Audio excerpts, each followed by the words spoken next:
masih kosong, terus dia mengisi tembok di balik tiang, ini jelas tidak sesuai panduan. Nah, ada keadaan-keadaan khusus, apakah boleh berlainan berlainan ruang? Boleh, tapi harus disetting berlainan ruang itu. Ya, kalau nyambung soft ini seperti ini harus ada lubang-lubang. Ya, ada lubang yang itu dianggap sebagai penyambung ruang. Nah, kalau di lantai 2 itu biasa masjidnya ada lubangnya. Itu sebagai konektor antara satu ruang dengan ruang yang lain. Kalau di kanan kiri biasanya ada jendela atau ada pintu yang dia sebagai konektor. Itu diatur sedemikian rupa sehingga antara satu ruang dengan ruang yang lain itu tidak terpisah sama sekali. Nah, kalau terpisah itu dianggap ruang yang lain yang harusnya yang membuat jamaah baru. Nah, tapi ada masjid-masjid yang memang terpisah sama sekali, terus tapi kubahnya tetap satu, bagaimana? Ya kalau memang masyarakatnya dan fasilitas begitu, mau bagaimana lagi? Nah, ada kasus khusus di lain ruang itu bisa saling berjamaah. Ya, itu dibolehkan secara khusus kemarin saat ada penyakit corona. Nah, kaum muslimin tidak ke masjid karena ada penyakit menular yang ganas mematikan. Nah, orang pada nggak berani keluar, tapi pengen berjamaah. Ya, sudah nggak tertahan lagi orang, ditahan-tahan untuk tidak ke masjid. Tapi iman mendorong orang ingin sholat jamaah. Akhirnya apa? Tarawih di rumah. Nah, imamnya pakai speaker, makmumnya sholat makmum di rumah masing-masing. Boleh apa enggak ini? Nah, kasus corona kemarin difatwakan begitu boleh.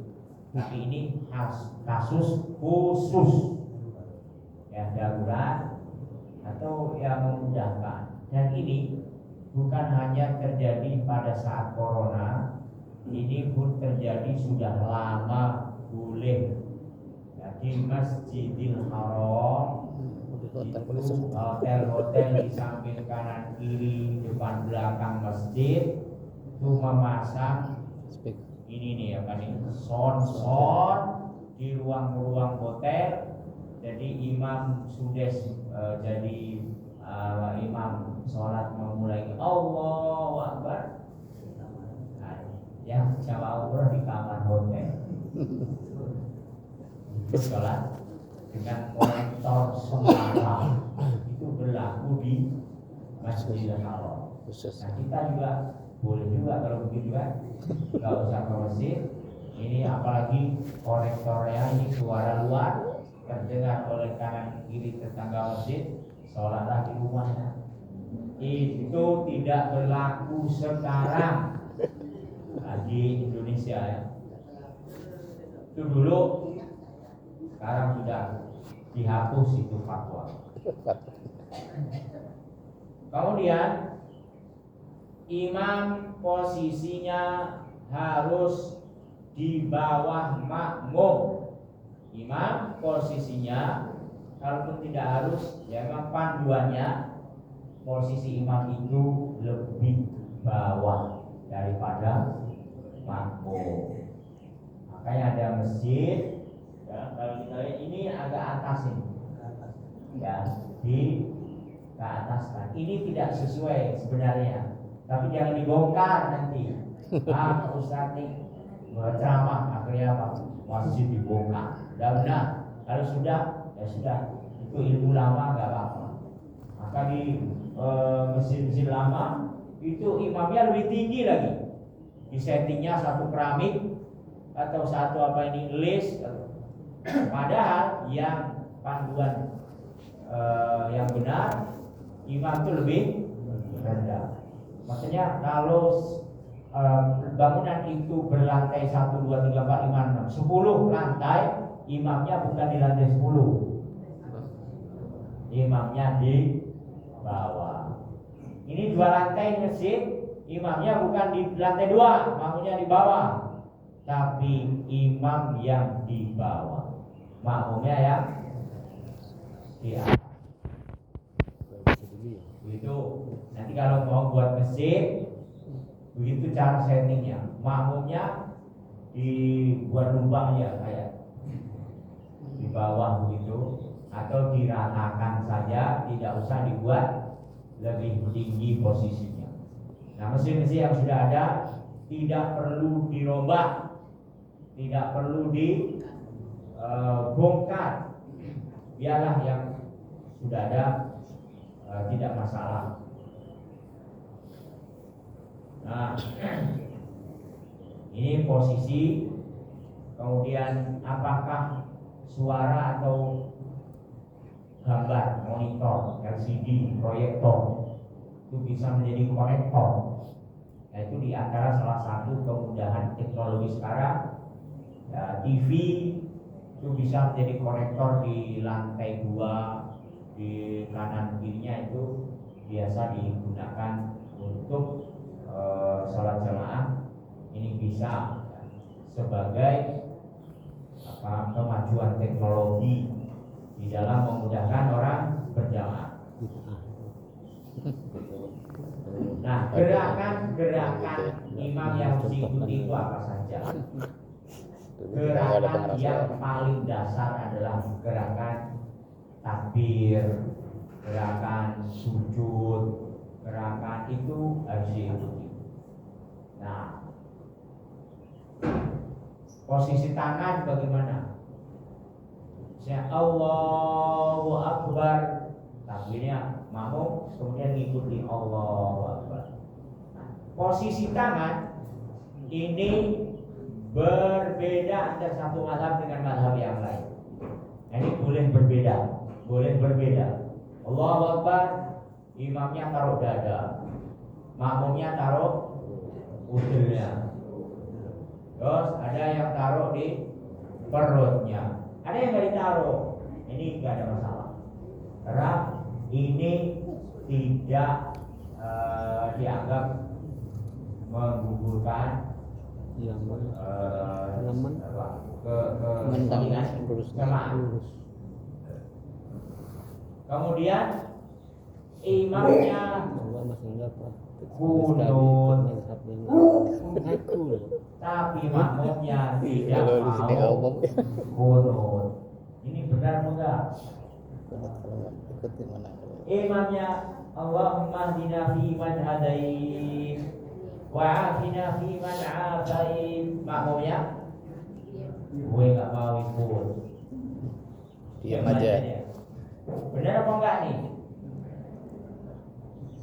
Nah, ini harusnya ini kalau di mazhab Syafi'i kunut itu bahkan ditinggalkan menjadi sebab dia harus sujud sahwi dan ganti dengan sujud, saking pentingnya itu kunut. Nah, imam yang kunut makmum harusnya ikut. Tapi walaupun ada yang menyebut ini kunut adalah sunnah saja, sehingga kalau nggak diikuti dia nggak apa-apa. Ada yang mendukung malah lebih parah lagi, kunut subuh ini bid'ah, sehingga mengikuti gerakan bid'ah ini harus dilawan.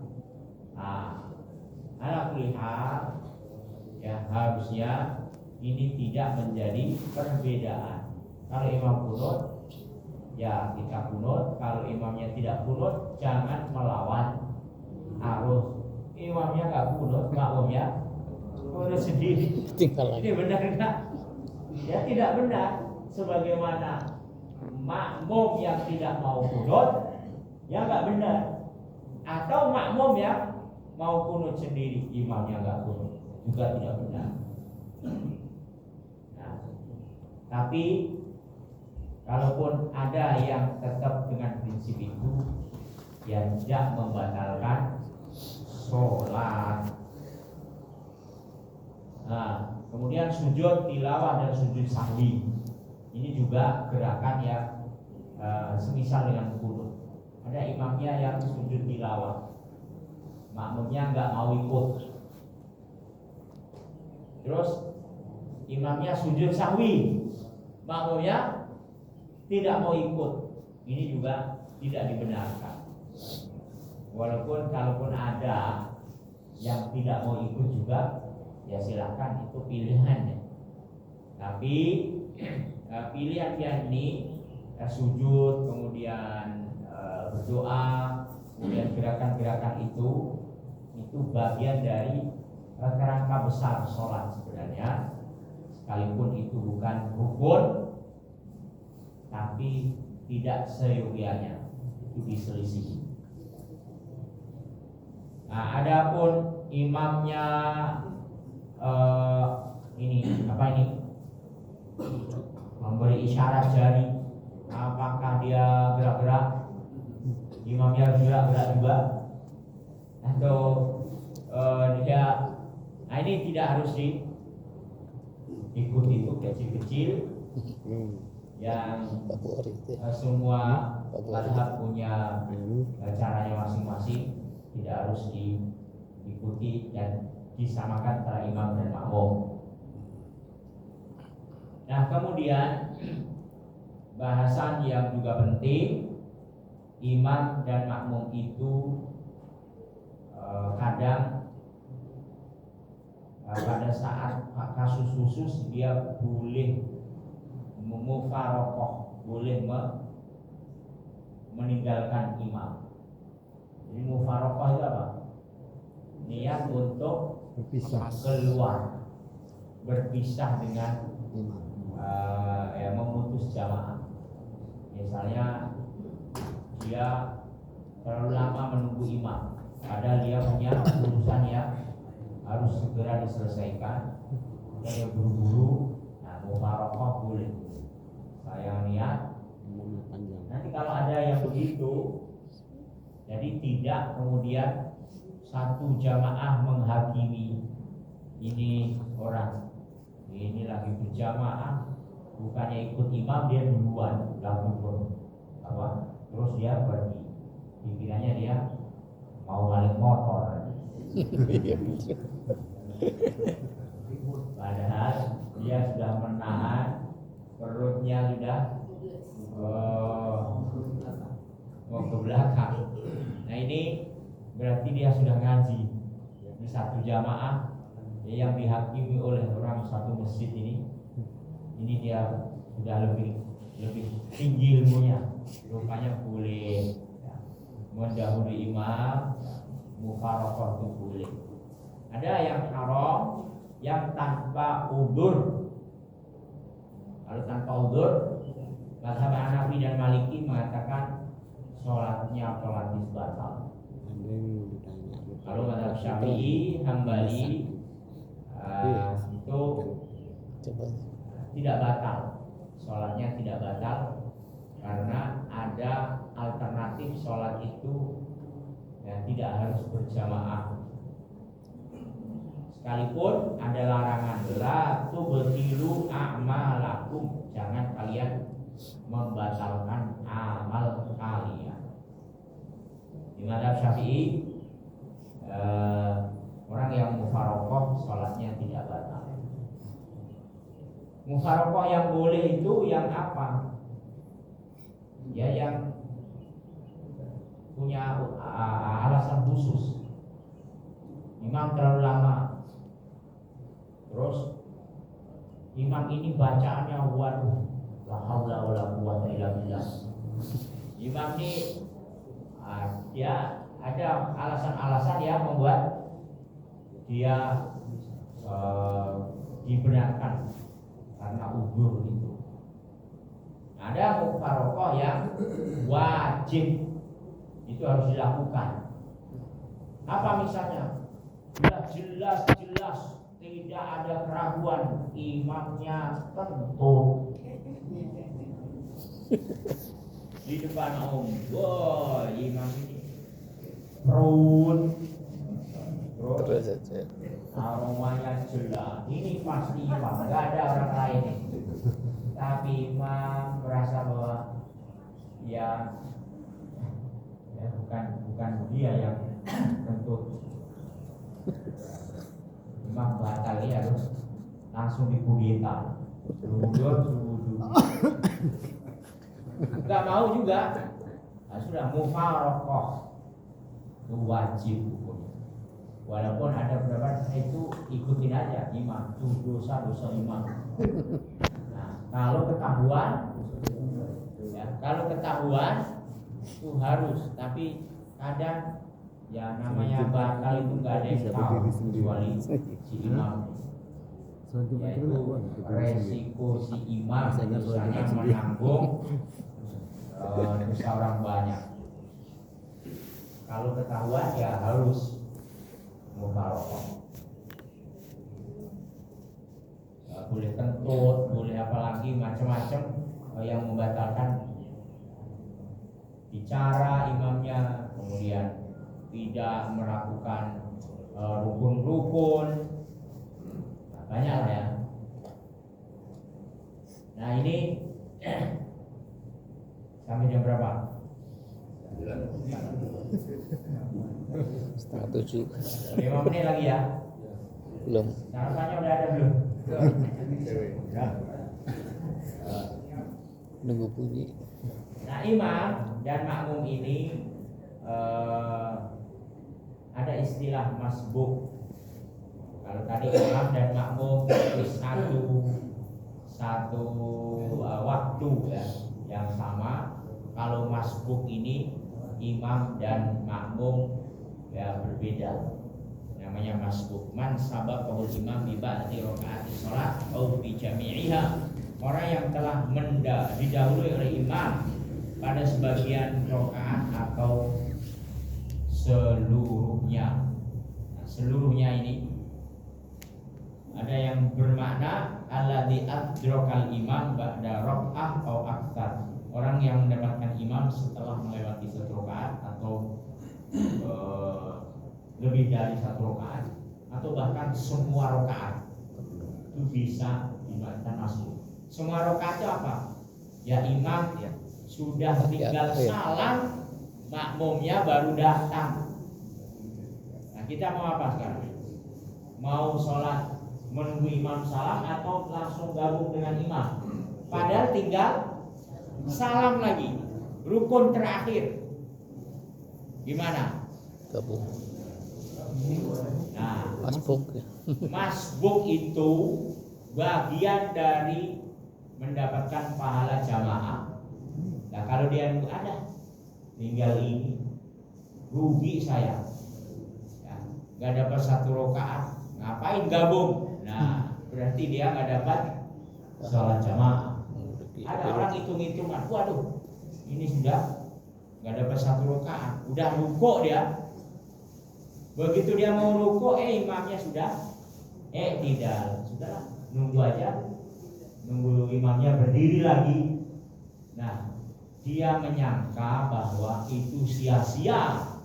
Dia ikut sujud, ikut duduk 2 sujud, ikut sujud lagi, terus baru dia berdiri lagi. Nah, itu semua nggak dihitung satu rakaat. Sia-sialah pekerjaan saya. Dikiranya sia-sia. Sujudmu, dudukmu antara 2 sujud itu semua berpahala. Orang malah hitung-hitungan dalam sholat. Ya berdiri aja dong. Nah ini harus ngaji. Langsung ikuti. Nah itu maka dia akan mendapatkan pahala sholat berjamaah. Nah, saya kira ini ya. Ada pertanyaan? Ada yang tadi. Ya. Mbah ini terlalu memberi jejak antara Al-Fatihah itu lama sekali. Itu bagaimana?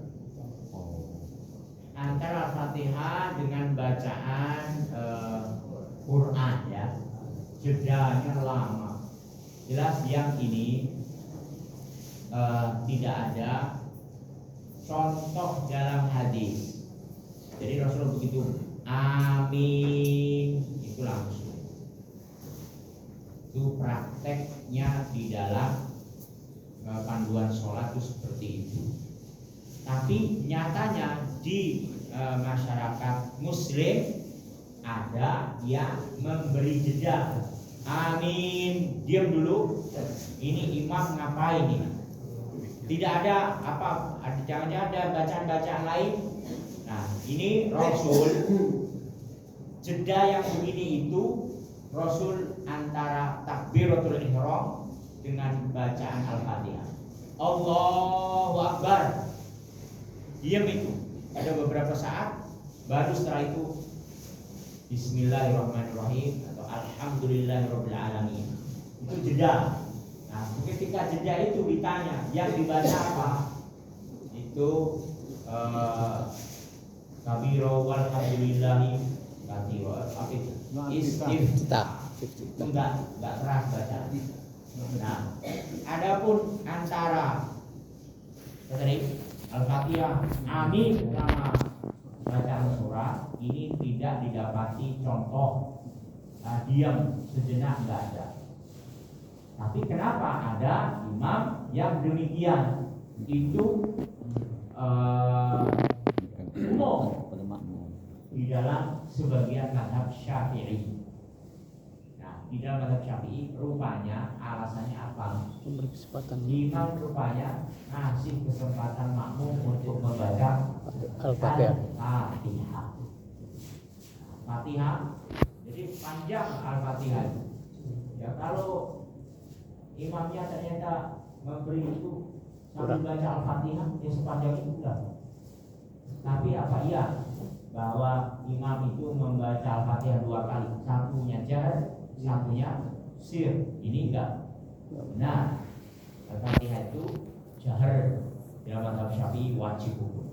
Adapun membaca secara sir oleh imam ini tidak benar. Nah, makmum itu harus baca Al-Fatihah.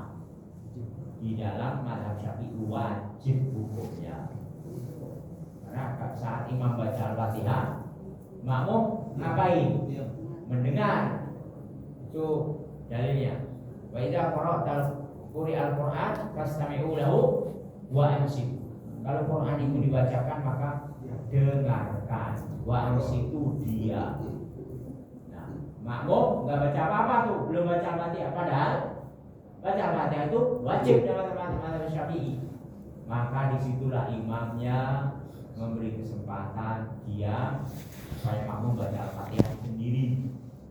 Ya, imam kadang-kadang diam itu tidak baca apa-apa.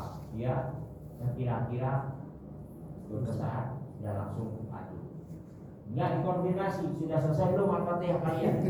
Nah itu kalau belum Nah, itu kira-kira itu lanjut. Nah ini ijtihad mazhab Syafi'i. Itu sebagian yang lain nggak setuju itu. Di mazhab Syafi'i pendapat yang lain nggak harus begitu. Makmum itu membaca Al-Fatihah saat imamnya baca surah Quran.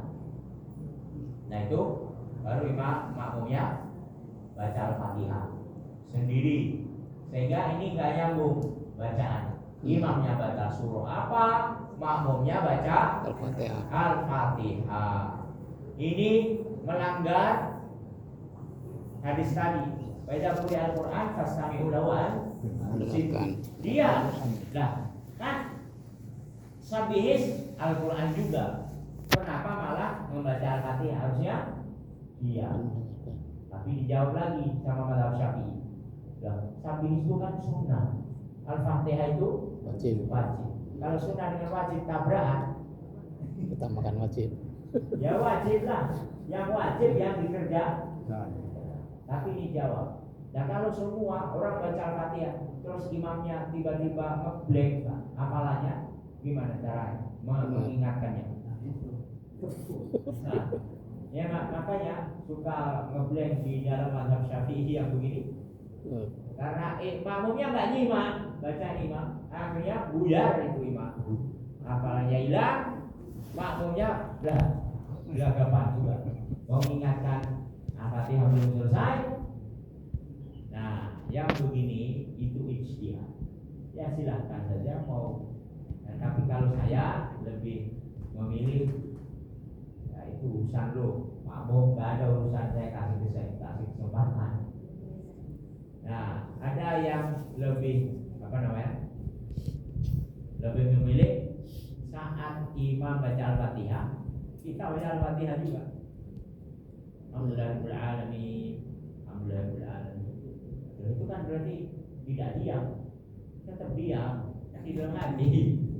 Nah, bukan ikut-ikut bacaan yang sekarang. Jadi makmum baca Fatihah itu yang mana? Ada yang mengatakan bareng sama imam, ada yang mengatakan setelah imam, imamnya diam, ada yang mengatakan kalau imamnya nggak diam, yang pas baca surat itu. Nah, ada yang enggak, baca surah harus tetap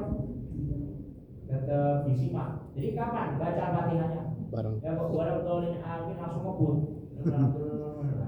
Untuk makmum imamnya baca surah, ya sudah selesai baca Al-Fatihah. Nah itu pendapat-pendapat itu yang berbagai macam itu semua ijtihad, nggak ada panduan dari. Ya namanya ijtihad, ya pilih aja yang mana yang memungkinkan. Atau nggak usah pakai mazhab Syafi'i, mazhab yang lain aja. Julal imam diutama bi imam baca Al-Fatihah udah cukup, itulah bacaan diwakilkan kepada imam. Ya, Dinyimak aja itu. Nah, itu Haji. Ada Tan. Tadi kan masalah Hah? Ya, lanjut tadi. Oh, saya nggak lihat, sabar. Apa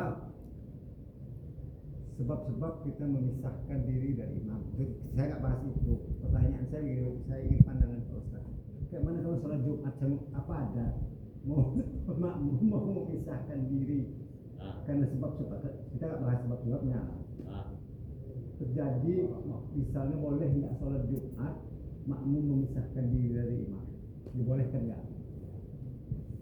Ya semua kalau ada sebab ya harus. Kalau nggak ada sebab ya ngapain dia? Nah, akhirnya maksud saya sebab itu kan banyak ini karena salah satu bacaan ini. Tapi sholat Jumat apa boleh berdiri sendiri? Kalau imamnya tidak sesuai dengan aturan jamaahnya enggak, ya dia sholat duhur. Oh ya, harinya ke situ Pak, jatuhnya bukan lagi doa Masuknya sholat duhur. Ya kan banyak jamaah, ya. Masa dia buat jamaah yang baru. Ini imamnya nggak benar, jamaah ini nggak benar dan seterusnya, nggak sesuai dengan aturan, maka ditegakkan jamaah yang baru. Ya. Sholat Jumat itu kalau tidak bisa dikerjakan bukan memisahkan terus sholat Jumat yang lain. Sholat duhur dia kalau tidak bisa ada jamaah yang lain.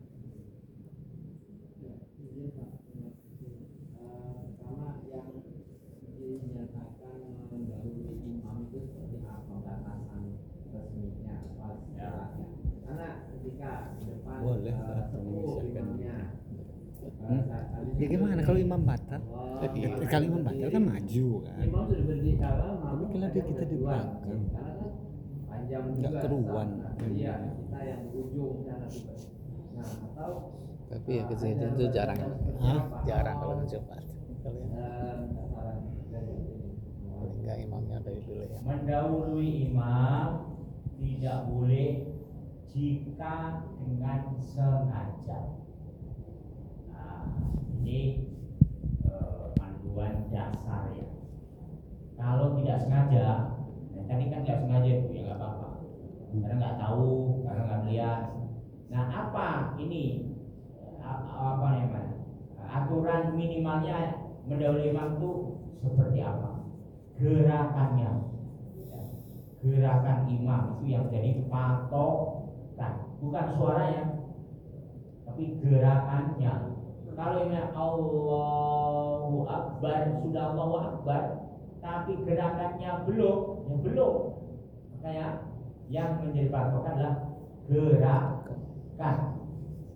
Kalau suara Allahu Akbar bisa jadi sudah selesai, makanya imam itu suaranya dibelakangkan dibandingkan dengan gerakan duluan. Berdiri baru Allahu Akbar, supaya tidak salah sangka yang mendengar. Allahu Akbar sudah selesai, rupanya dia belum bangkit. Nah, Si sujud. Prank namanya. Kepreng. Jadi, imam harus tahu ini. Nah, jadi